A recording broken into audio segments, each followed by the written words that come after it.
오늘 나눌 말씀은 신명기 30장 19절 그리고 20절입니다.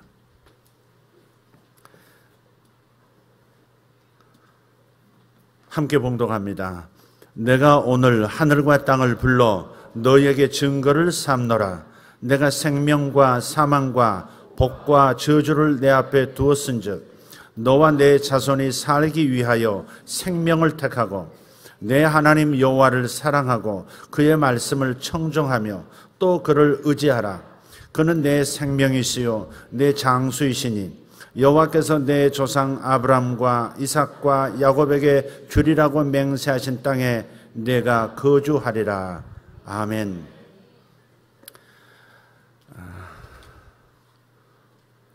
저는 어제 일본을 다녀왔습니다. 아침에 일찍 떠나서 저녁 늦게 집에 들어왔습니다. 일본 도쿄에서 있었던 그 유전자 그 끝에 부분에 해당하는 텔로미어라고 하는 그런 부분에 대해서 이야기를 나누는 또 자신들의 연구한 바를 발표하는 그 의학자들의 강연이 있었습니다. 일종의 장수 프로그램입니다. 윌리엄 앤드류 박사가 선두 주자로 있고, 그래서 그는 그 텔로미어가 짧아지는 것을 늦추고 오히려 더 나아가서 더 길게 만드는 그 분자를 발견해서 심지어 제품화까지 시킨 그런 분입니다. 그분과 함께 한 그룹을 이루고 있는 의학자들의 그 발표에 좀 초청이 있어서 제가 가서 전문가는 아니지만 좀 듣고 싶어서 가서 듣고 왔습니다. 사실 이 공중파에서 오래전부터 알려진 이야기들이 이 장수 프로그램입니다. 인류에게 있어서 아마 가장 매력적인 가장 큰 주제가 아마 사람의 수명에 관한 이야기일 겁니다. 병을 없애고 오히려 건강하게 오래 살 수 있게 만드는 그런 것들이 있을까 하는 그 간절한 갈망들이 모두에게 있습니다. 그런 것들을 이제 해결해 나가는 의학자들의 모임이었습니다. 그런데 그걸 듣다 보니까 하나님의 말씀을 모르는, 하나님을 의식하지 않는 그 분자생물학자의 그 의학적 발견 그리고 발명이라고 하는 것은 결국 한계가 있을 수밖에 없구나. 하나님의 말씀이 여기에 좀 더 가미가 된다면 훨씬 더 풍성한 영역으로 아이디어를 얻고 그걸 추적해서 뭔가를 더 발견하고 발명해낼 수 있을 텐데 하는 생각을 하게 돼서 다시 이 주제를 장수 유전자를 깨우라. 과거에 제가 유전자 뷔페라고 하는 그런 제목으로 설교를 했었는데 다시 그 설교를 좀 끄집어내게 됐습니다. 조금은 다르게 설명을 해보겠습니다만은 반복되는 부분도 있으리라 생각합니다. 우리가 재밌게 보았던 영화 중에 좋은 놈, 나쁜 놈, 이상한 놈이라는 그런 영화가 있었죠. 아마 이병헌이 나쁜 놈이었을 겁니다. 그리고 다른 부분 여러분 아시죠? 저보다 더 잘 아실 것 같아요. 그런데 유전 연구학에 있어서는 이 좋은 놈, 나쁜 놈, 이상한 놈이라고 하는 유전자들이 대를 이어서 세대를 거쳐서 이어진다는 겁니다. 성경에도 이것을 말씀하고 있어요. 조상의 죄가 3, 4대까지 이어진다는 겁니다.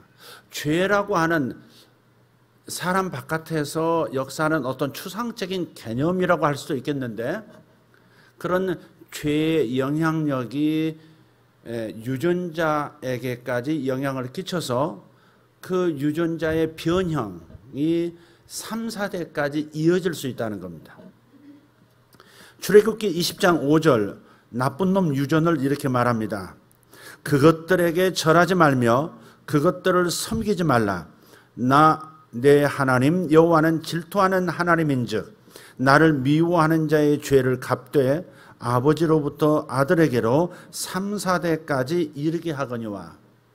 무엇인가 죄로 인해서 그 죄의 영향력이 유전자와 몸에 이르기까지 세포 하나하나에까지 영향을 끼치고, 다시 말해서 그런 죄의 영향력이 물질화까지 이루어지고 그 물질화된 그 영향력이 자손에게까지 이어진다고 하는 이 말씀을 오래전부터 하고 있는 거예요. 유전학 분야 중에 후성 유전학이라는 게 있습니다. 그런데 이 후성 유전학을 그 분야의 분들은 신의학이라고 그래요. 새로운 의학이라는 겁니다. 그러나 성경을 보면 신의학이 아니라 옛의학, 구의학인 것을 발견하게 돼요. 이제서야 21세기에 들어와서야 제대로 이런 부분들을 발견하고 있지만, 성경은 수천 년 전에 하나님의 말씀을 통해서 이미 말하고 있다는 차원에서 신의학이 아니라 옛의학이라 이렇게 표현하는 것입니다. 좋은 놈 유전을 이렇게 얘기합니다. 놈이라고 해서 죄송합니다. 출애굽기 20장 6절, 나를 사랑하고 내 계명을 지키는 자에게는 천대까지 은혜를 베푸느니라 그랬어요. 믿으십니까?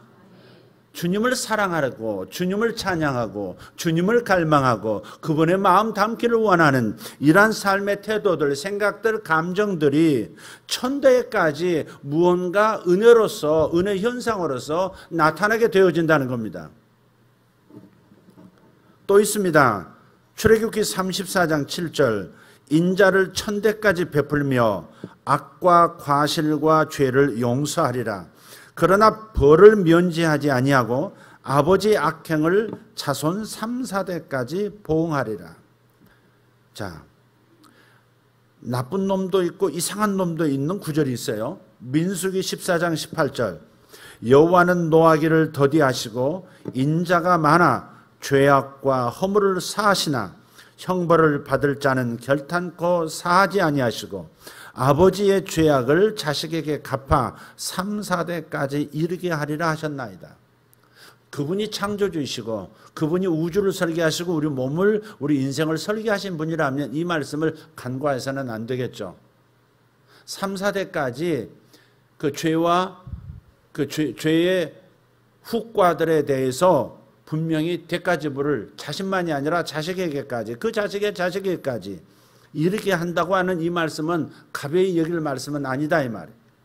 사람이 한 말이라면 시건이 대부분이니까 우리는 그냥 뒤로 밀어놔도 돼요.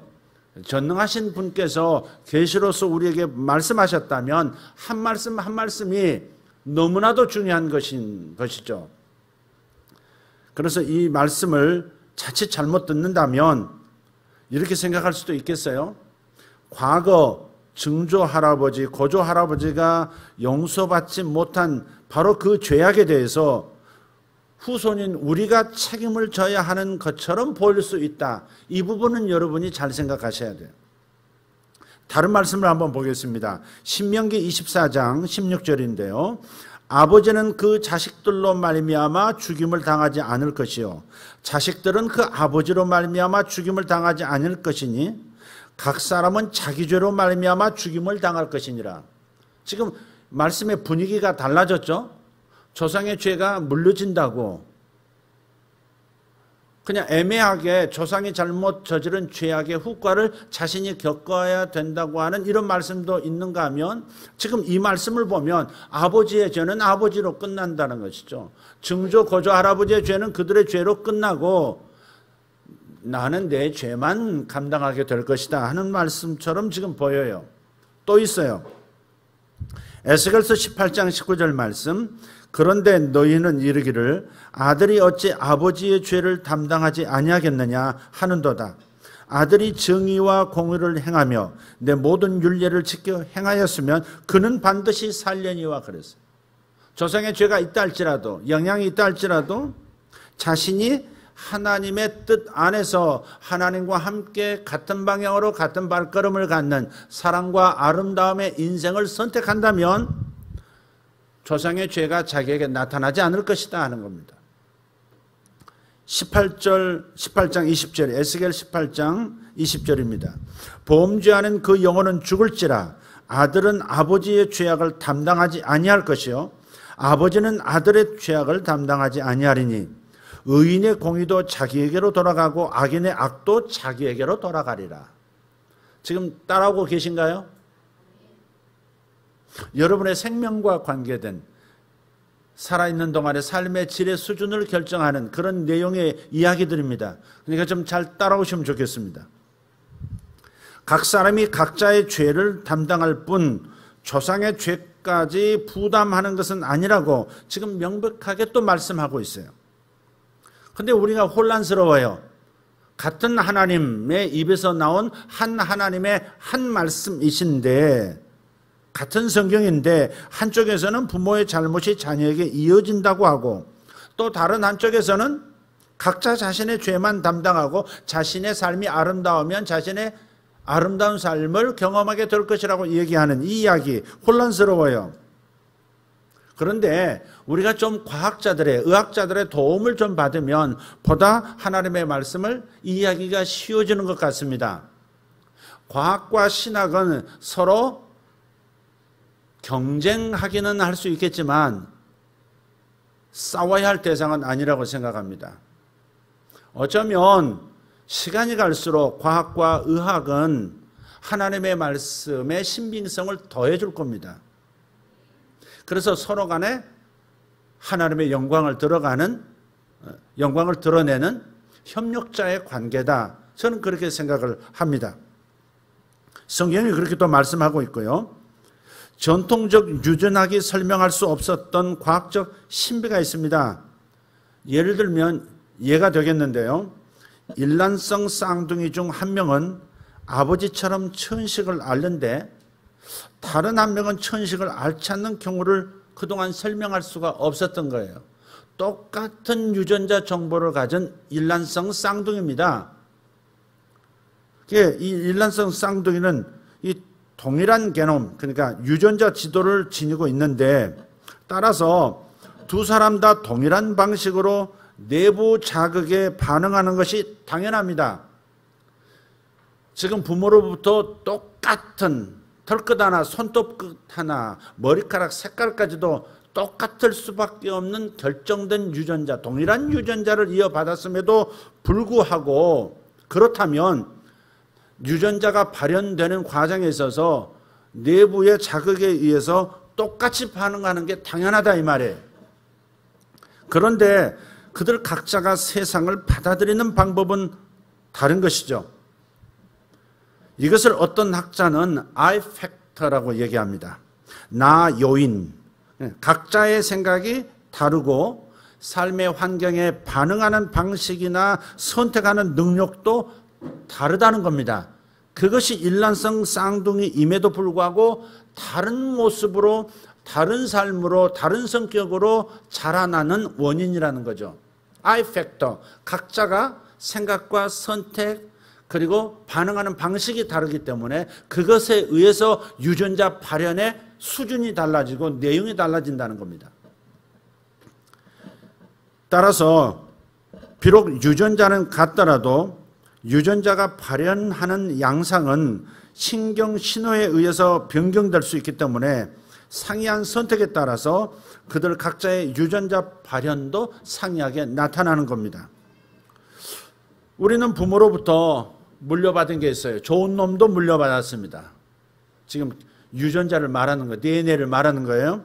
이상한 놈도 나쁜 놈 유전자도 물려받았어요.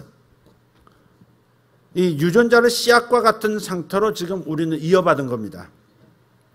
그래서 우리가 이 각각의 유전자들을 활성화시킬 것인지 아니면 그냥 잠자는 상태로 놔둘 것인지 우리 반응에 달렸어요. 우리가 어떻게 생각하고 어떻게 선택하고 어떻게 반응하기로 하느냐에 따라서 신경신호가 달라지는 거예요. 정기적, 화학적 신경신호가 끊임없이 뇌에서 온 몸, 온 세포에, 온 유전자에 지금 영향을 끼치고 있는 겁니다.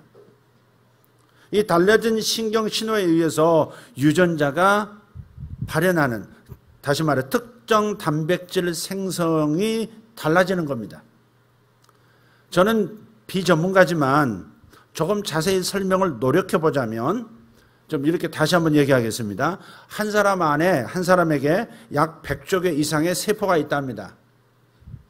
세포마다 세포핵이 있고요.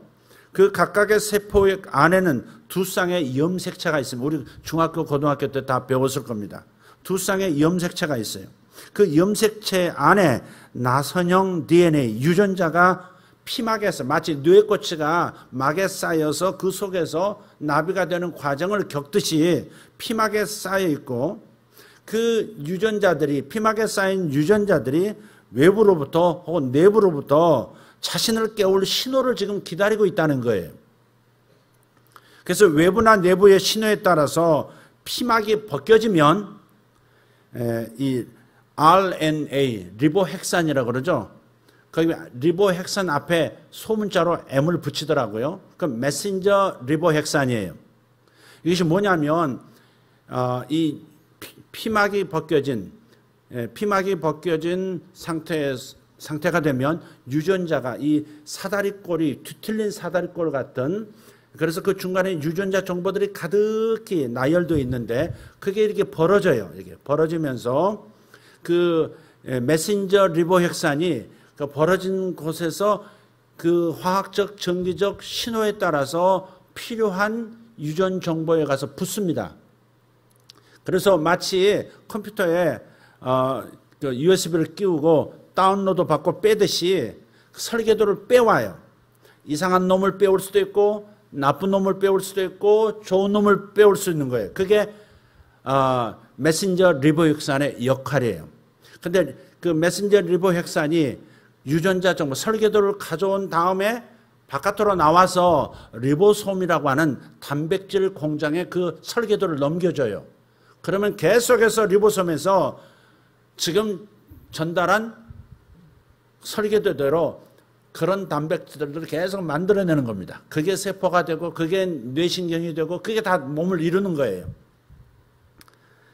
자, 그래서 이때 유전자의 그 피막을 열고 유전자를 활성화시키는 그 화학적, 전기적 신호가 바로 뭐냐면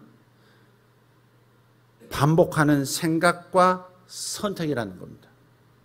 반복하는 생각, 그리고 나의 어떻게 반응할 것인가 하는 그 선택, 그것이 바로 전기적, 화학적 신호가 돼서 유전자를 그 종류의 유전자를 끄집어내서 생산해내는 거예요. 다른 말로 하면 이런 거예요. 결국 의식이 물질을 만든다, 이렇게 생각해도 괜찮습니다. 저들의 말을 한마디로 얘기하면 의식이 물질을 만든다는 겁니다. 양자 단계에서, 분자 단계에서 이 모든 시스템의 생각과 선택, 다시 말해 의식이 영향을 끼치는 것이고, 양자 물리학은 이미 이것을 증명해 냈습니다. 양자 물리학의 세계로 들어가면 분자 단계, 원자 단계에서 보지 못하던 일들이, 이상한 현상이 벌어집니다. 그래서 현대 과학이 만들어낸 가장 정밀한 전자현미경으로 들여다본다든지 과학적 여러 가지 프로그램을 통해서 그것을 증명해내고 있는데, 가장 최종 단계처럼 보이는 이 사람의 세포, 그리고 분자, 원자들 쪼개면 원자 핵이 있고 뭐 전자들의 뭐 움직임이 있고, 그것들이 더 쪼개지면 그 소위 말해서 미립자, 아원자 상태에 들어가 보면 일정한 형태가 없다는 거예요. 그 연구 관찰자들이 이것은 알갱이로 되어 있을 거야, 마치 태양을 도는 행성들처럼 지금 원자 핵을 중심으로 해서 전자들이 돌고 있듯이 쿼크 단계의 아원자 미립자 단계의 존재들도 어떤 형태를 띠고 있을 거야, 그렇게 관찰하면 그렇게 나타난대요. 그런데 어떤 파동처럼, 물결처럼 그렇게 보면 갑자기 그것이 변형이 되어서 어떤 형태가 아니라 물결처럼 나타난다는 거죠. 그것을 양자 물리학자들이 발견했고 증명해냈고 많은 실험들이 이미 유튜브 안에도 떠오르고 있습니다. 다른 말로 하면 사람의 생각에 따라서 가장 물질의 근본 단계가 바뀔 수 있다는 거예요. 그렇다면 이 의식이 내 유전자도 변용 혹은 변형시킬 수 있다. 좋은 쪽으로 변용이 가능하기도 하고 나쁜 쪽으로 변형을 일으키기도 할 수 있다는 것이죠. 또 다른 말로 좋은 놈을 끄집어낼 수도 있고 나쁜 놈, 이상한 놈을 끄집어낼 수도 있다. 이것이 학자들의 우리에게 증명해낸 결과물들이에요. 핵심은 이것입니다. 따라서 아까 부모의 조상의 죄가 3, 4대까지 이어진다고 하는 것, 어떤 죄의 저주의 영향력이 나타난다는 것, 그것도 맞습니다. 아멘입니다. 그러나 각자의 죄는 각자가 결정할 뿐, 각자의 삶은 각자가 하나님 앞에서 선택해서 복을 누리든지 저주를 받든지 생명을 선택하든지 죽음을 선택하든지 결정한다. 이 말씀도 맞다 이 말이죠. 자, 이것을 어떻게 설명해 보느냐. 자, 선조들이 죄를 지어, 우리 증조 할아버지가 죄를 지은 게 있어요. 나는 몰라요. 그분 얼굴도 본 적이 없어요. 그러나 그 선조의 죄는 내게 경향성만을 전달할 뿐 운명을 전하지는 않는다 하는 겁니다. 잠재적인 가능성을 전달할 뿐이지, 그리고 그것을 발현시켜서 활성화시켜서 내 몸을 만들고 내 삶을 만들어내는 것은 나에게 달렸다 이 말이죠. 조상은 죄를 지을 경향성을 내게 물려줬어요. 선을 항상 이루며 살 수 있는 경향성을 내게 물려줬어요.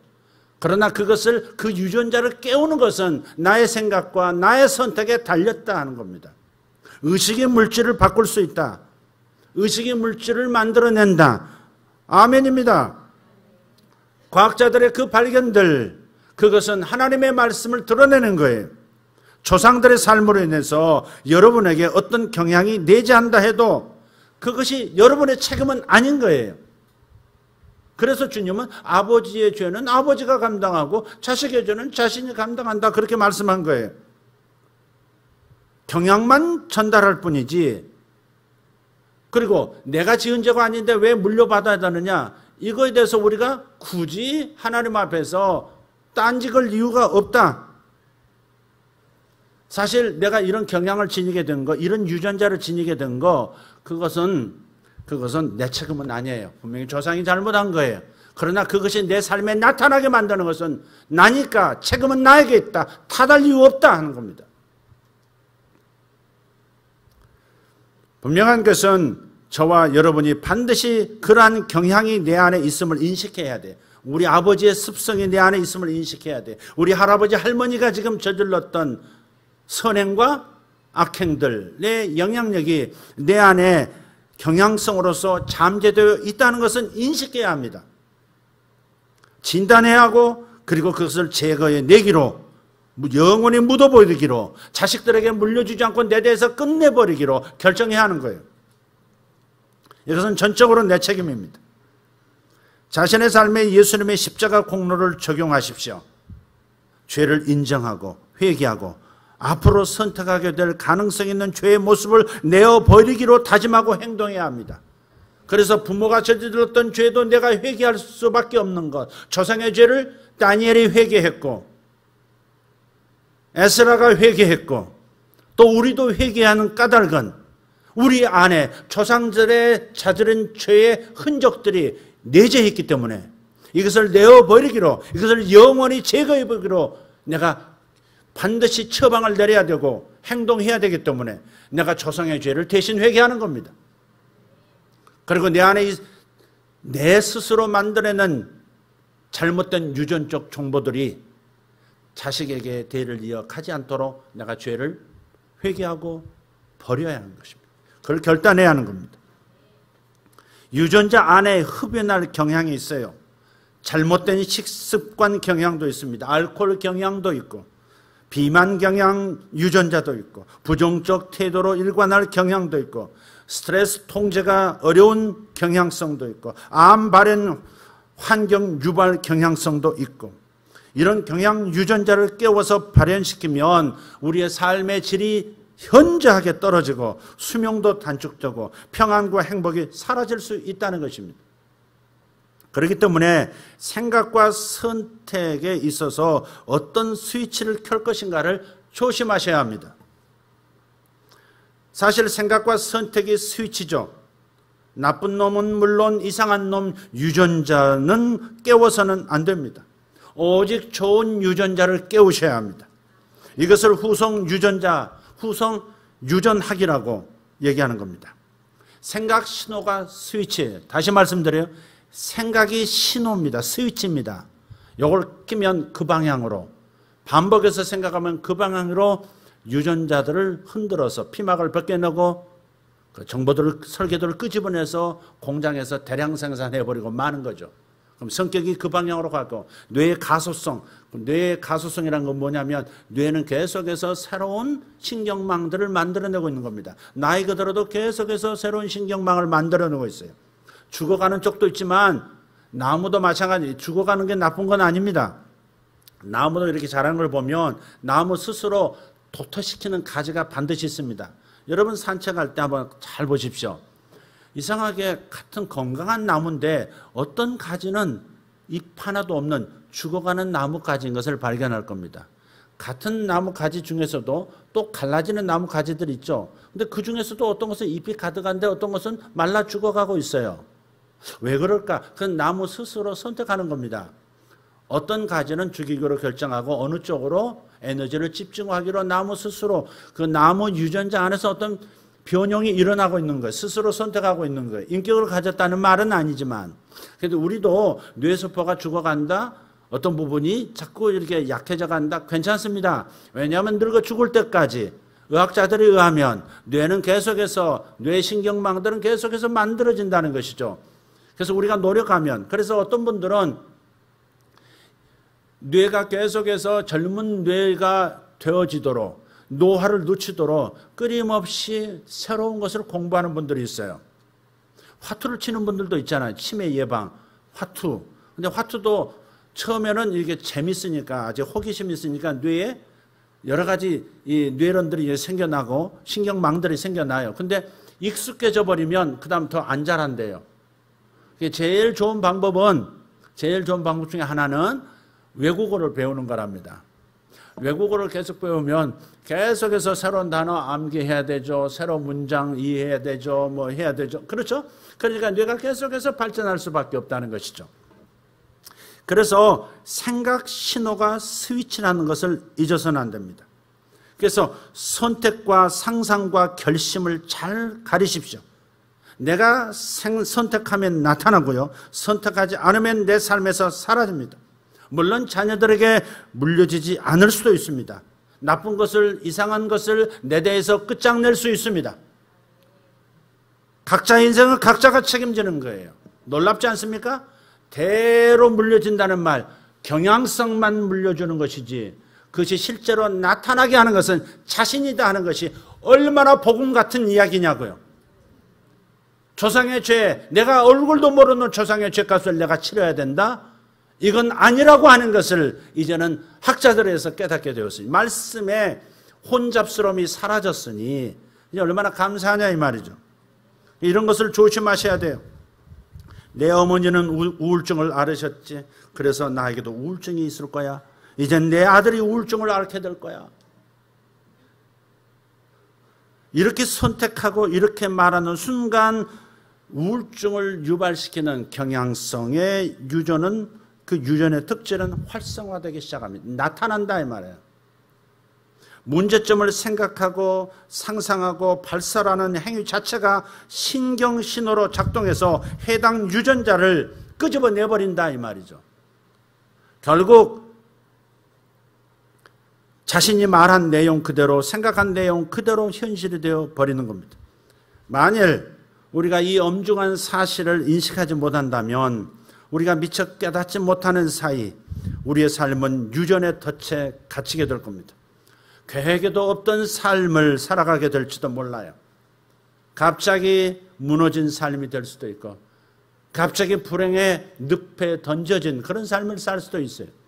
그래서 정신 차려 하나님의 말씀을 응시하고 하나님의 말씀을 증명해내는 수많은 학자들의 노고를 가벼이 여기지 말고 이것을 나의 삶에 제대로 적용하고 그것을 통해서 행복한 삶으로 나 스스로 하나님의 도움을 입어 그 방향으로 나아가기를 축복합니다. 후성 유전학을 이렇게 요약할 수 있습니다. 당신의 생각과 선택이 두뇌와 몸, 정신 건강과 영적 상태에 영향을 끼친다. 더 나아가 선택의 영향력은 자손 수세대를 지나서까지 뻗어간다.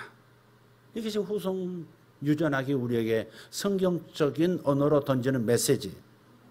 후손 유전의 발견을 과학계는 아까 말씀드린 것처럼 신과학이라 하지만 성경을 아는 우리에게는 신과학이 아닙니다. 하나님은 말씀하세요. 신명기 30장 오늘 본문 19절 말씀. 내가 오늘 하늘과 땅을 불러 너에게 증거를 삼노라. 내가 생명과 사망과 복과 저주를 내 앞에 두었은즉. 다시 읽어볼게요. 내가 생명과 사망의 유전자를 내 안에 넣어두었으니 복의 삶을 살 수 있든지 저주의 삶을 살든지 할 수 있는 유전자를 내 안에 넣어두었으니 너와 내 자손이 살기 위하여 생명 유전자, 복 유전자를 선택하라.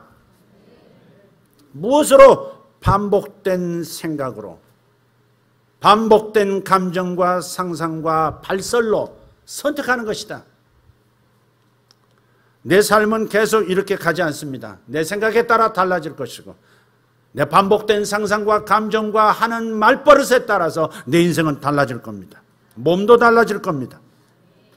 20절은 뭐라고 말씀합니까? 내 하나님 여호와를 사랑하고 그의 말씀을 청종하며 또 그를 의지하라. 이게 뭐예요? 전부 생각 덩어리 아닙니까? 하나님을 사랑하는 생각과 감정, 그의 말씀을 청종하는 이런 태도, 반응, 선택들, 최고의 말씀, 최고의 생각, 최고의 의식을 수용하는 생각과 발설과 상상들, 이런 것들. 내 하나님 여호와를 사랑하고 그의 말씀을 청종하며 또 그를 의지하라. 그는 내 생명이시요 내 장수이시니. 할렐루야. 장수 프로그램이 여기 이미 나와 있는 거예요. 수천 년 전 고대에 너희들이 장수할 수 있는 길이 있다는 겁니다. 그리고 증명도 해 보이셨어요.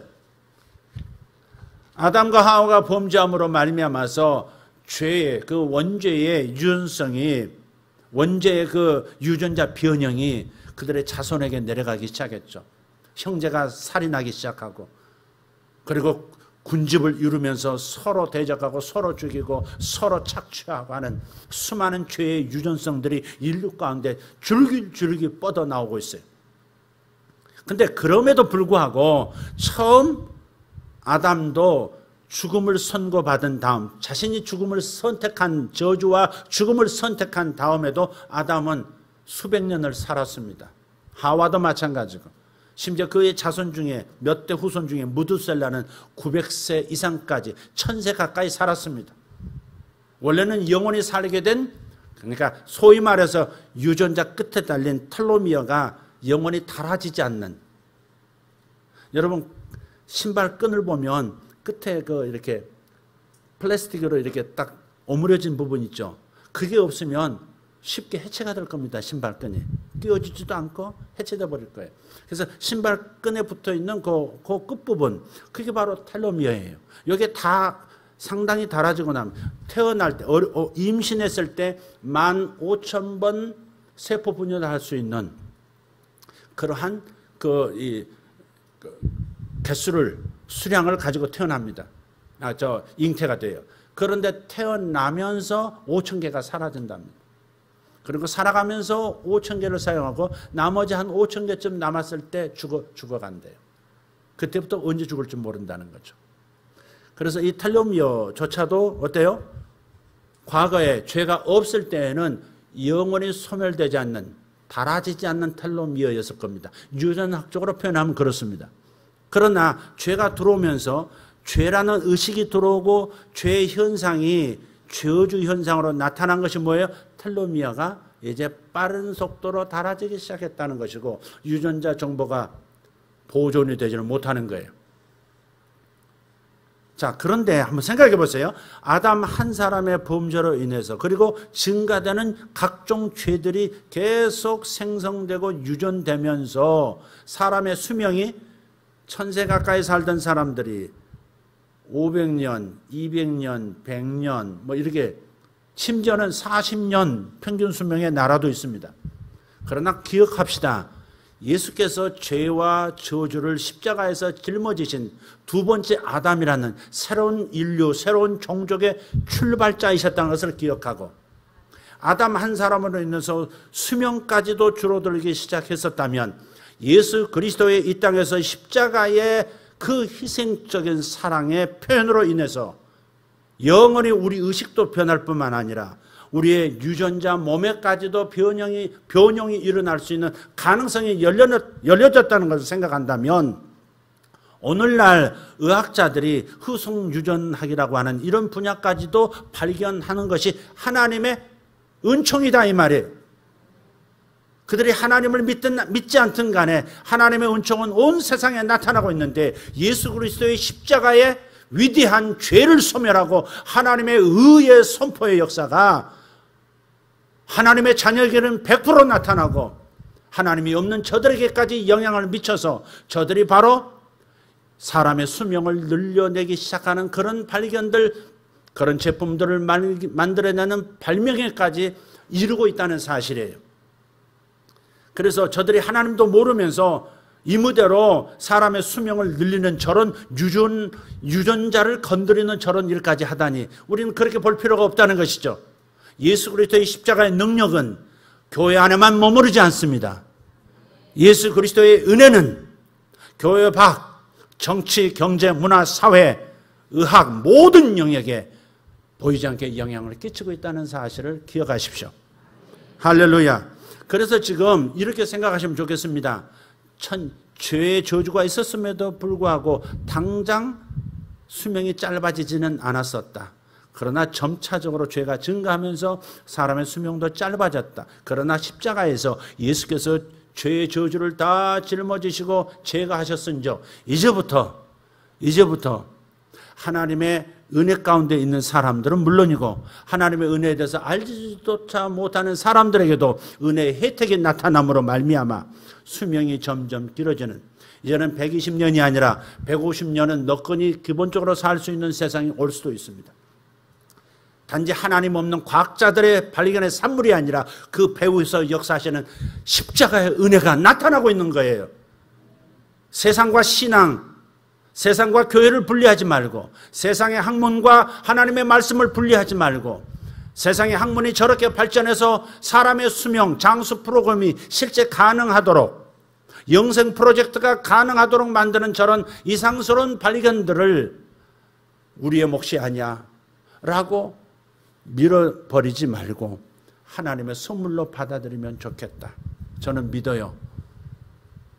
그 윌리엄 앤드류 박사가 텔로미어 길이를 더 길게 만드는 그 분자를 발견해 4만 몇천 번 연구한 끝에 4만 몇천 번 만에 발견이 됐어요. 그게. 그래서 그게 이제 이렇게, 이게 이제 사람의 수명을 결정하고 질병도 노화도 이렇게 좀 지체시키는 그런 효과가 있는데, 그는 그렇게 말하더라고요. 저는 생각합니다. 이것이 실제로 텔로미어의 이 닳아짐을, 노화를 중지시키는 것만 아니라 오히려 젊어지게 만드는 수준까지 얼마든지 갈 수 있다고 저는 생각합니다. 저는 더 연구할 것이고, 또 함께 연구하는 수많은 학자들이 이것을 발견해 낼 겁니다. 그렇게 얘기를 하더라고요. 그것은 하나님 입에서 나오는 메시지라고 생각해요. 은혜입니다, 이게. 그래서 150년 사는 것이 200년 사는 때도 올 수도 있고, 물론 주님이 재림하셔서 온 세상의 죄를 다 없애시고 사탄도 지옥으로 보내시고 죄가 완전히 역사할 수 없는 온 세상을 만들기 전까지는 영원히 사는 몸은 되지 않을 거예요. 그러나 그렇게까지 영원히 사는 몸을 과학자들이 그 길을 발견해 내지는 못할지라도 적어도 그런 내세의 은혜가 현실 속에서 미리 맛보는 은혜 수준으로 나타나게는 할 수 있다. 영생을 누리는 내세의 그 축복을 현세에서 우리가 부분적으로 맛보게 하는 그 축복의 단계는 얼마든지 가능하다 하는 겁니다. 이렇게 강력하게 설교했으니까 주여 제 수명을 늘려주시옵소서. 자, 생각, 선택에 생명과 죽음이 달렸고 축복과 저주가 달렸다. 행복과 불행, 건강과 질병, 능력과 무능력이 달려있다. 여러분이 어떻게 살아왔던 이제는 새로운 삶을 시작할 수 있다는 말씀입니다. 여러분 아버지가 어떻게 살아왔던, 어머니가 어떻게 살아왔던, 나는 새로운 삶을 하나님 안에서 다시 시작할 수 있어요. 내가 지금 이 나이까지 어떻게 살아왔던, 하나님 앞에서 어떤 부끄러운 모습으로 저주를 끌어당기고 불행을 끌어당기는 그런 생각과 선택 속에서 살아왔더라 할지라도 이제부터는 하나님의 말씀에 조언을 들으면서 그 말씀을 품으면서 다시 말해 다른 마음, 다른 생각을 하면서 새로운 삶을 엮어갈 수 있다. 로마서 12장 2절입니다. 너희는 이 세대를 본받지 말고 카피하지 말고 부모의 삶을 카피하지 말고 조상의 삶을 카피하지 말고 그것이에요. 너희는 이 세대를 본받지 말고 오직 방법은 하나다. only one. 마음을 새롭게 하라. 생각을 새롭게 하라. 감정을 새롭게 하라. 그러면 변화를 받을 것이다. 유전자도 변화를 받을 것이고 몸도 따라서 변화를 받을 것이고 성격도 변화를 받을 것이고 능력도 변화를 받을 것이고 그래서 마음을 새롭게 함으로 변화를 받아 하나님의 선하시고 기뻐하시고 온전하신 뜻이 무엇인지 분별하도록 하라. 십자가를 통해서 당신이 짊어지고 가신 저주의 그 십자가를 생각하면 우리에게 얼마나 축복과 큰 행복의 길이 열려 있는지 이것이 바로 하나님 뜻이라는 것을 발견하게 될 것이다. 다시 한번 읽어드릴게요. 너희는 이 세대를 본받지 말고 오직 마음을 새롭게 함으로 다른 스위치를 켬으로써 변화를 받아 하나님의 선하시고 기뻐하시고 온전하신 뜻이 현실 속에 어떻게 나타나는지 경험하도록 하라. 자, 어떻게 우리의 생각, 우리의 마음을 새롭게 할까요? 아까 초도에 읽어드렸던 이 말씀입니다. 빌립보서 4장 8절 끝으로 끝 하는 그 선전 있죠. 완결판이라 이거예요. 완결판 끝 이렇게 라면 끝 끝 라면이 왜 나오지 주요? 자, 그래서 끝으로 형제들아 무엇에든지 참되며 어떤 경우에든지 경건하며 어떤 경우에든지 옳으며 무엇에든지 정결하며 무엇에든지 사랑받을 만하며 무엇에든지 칭찬받을 만하며 무슨 덕이 있든지 무슨 기름이 있든지 이것들을 생각하라. 예? 끝으로 생각하라. 끝으로 좋은 것만 생각해라. 좋은 것들 중에 최고의 좋은 의식은 뭐예요? 하나님 의식, 하나님 생각, 하나님 마음이죠. 여러분이 설교를 늘 들어야 하는 이유가 거기에 있고 성경을 늘 읽고 암송해야 하고 묵상하는 이유가 바로 여기 있는 거예요.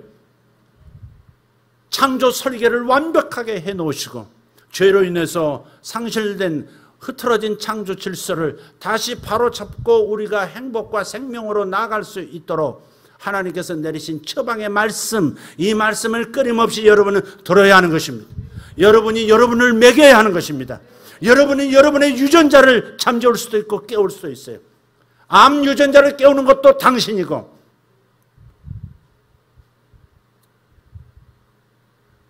장수 유전자를 깨우는 것도 당신이다. 어떤 생각을 하느냐가 매우 중요하다. 하나님 없는 좋은 생각 말고 하나님과 함께하는 좋은 생각, 아니 하나님에게서 흘러나오는 하나님의 생각, 즉 말씀을 그것을 끊임없이 생각하고 묵상하는 것. 저는요 모든 의사 선생님들이 하나님의 말씀을 처방 전에 함께 써줄 때가 빨리 왔으면 좋겠어요. 하나님의 말씀은 그 윌리엄 앤드류 박사가 그런 텔로미어를 길게 해줄 수 있는 분자를 발견한 것보다 훨씬 더 효과적인 것은 바로 우리 하나님의 말씀을 생각을 통해서 곧바로 좋은 것만 추려내고 더 좋은 것으로 만들 수 있는 바로 그 방법이 최고의 방법이라고 저는 믿습니다. 주님께서 의사의 손을 빌어서 사람들의 수명도 높여주고 있지만 그러나 하나님의 말씀은 훨씬 앞서 있는 부활해서 영원히 살게도 할 수 있는 말씀이에요. 그러니까 하나님의 말씀을 용기 있게 의사 선생님들이 처방전으로 내어주고, 수술하면서도 의사가 기도해주고, 약을 처방해 주면서도 의사가 하나님의 이 말씀과 함께 복용하시오. 구약이요, 이것은 신약이요, 딱 처방해 줄 수 있는 용기 있는 의사들이 많이 나오기를 바라요. 할렐루야. 좋은 놈, 나쁜 놈, 이상한 놈. 아니, 다시 좋은 님, 나쁜 놈, 이상한 놈. 무엇을 깨울 것인가? 헐크를 깨울 것인가? 아니면 인류에 임하지 않은 박사를 깨울 것인가? 그것은 나에게 달렸어. 어떤 존재가 될 것인가는 전적으로 우리 자신에게 달렸습니다. 우리 하나님과 나의 몸은 지금 나의 선택을 기다리고 있습니다. 기도하겠습니다. 잠깐 눈 다시 떠주시기 바랍니다. 옆에 분 한번 보시고 장수할 상이라고 얘기해 주십시오. 장수하실 상입니다.